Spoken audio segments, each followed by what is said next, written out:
Gretzky, Howe, Lemieux, the halls of hockey history echo with those names. They're men who redefined what a human being can do on a sheet of ice with a wooden stick and a piece of vulcanized rubber. No one's ever played the game better. Well, except for maybe Fat Guy.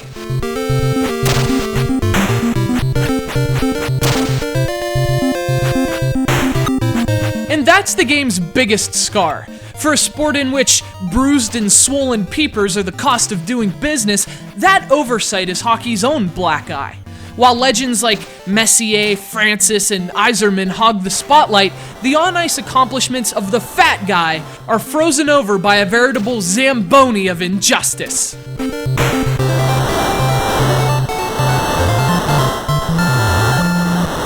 Yeah, sure, Rocket Richard had a nice slap shot. Fat Guy's is better, and he also happens to deal more punishment in the corners than Scott freaking Stevens. You could say he's well-rounded. The game in which he stars is even better. Fat Guy is the goal-scoring, life-crushing juggernaut on the blue line in ice hockey, a Nintendo classic that still skates as sharply as ever. Easily the best release among the company's sports series of NES games, ice hockey is a simple recreation of the most majestic sport not garnished by peanuts and Cracker Jack.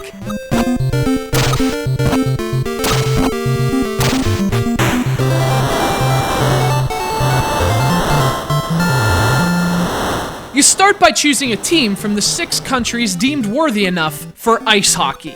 Of course, each team is functionally identical. They basically serve as color swaps for the player sprites, so what you're really choosing is a uniform.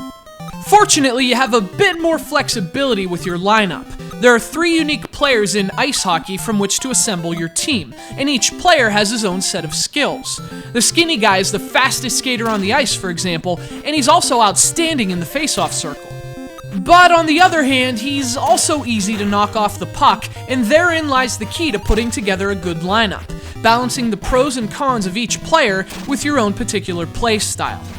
Just remember that when he's open in the slot, get the puck to Fat Guy. But the fun of ice hockey isn't in drawing up line combinations, it's in the fantastic gameplay.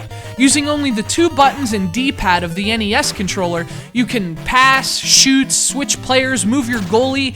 It's easy and accessible, but there are also surprising subtleties as well. You don't just shoot the puck, for example. You can either fire a quick wrister or lay into a heavy slap shot.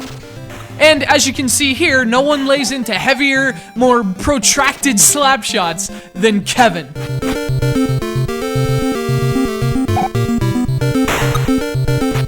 To this day, ice hockey is an excellent example of an arcade-styled sports game done right.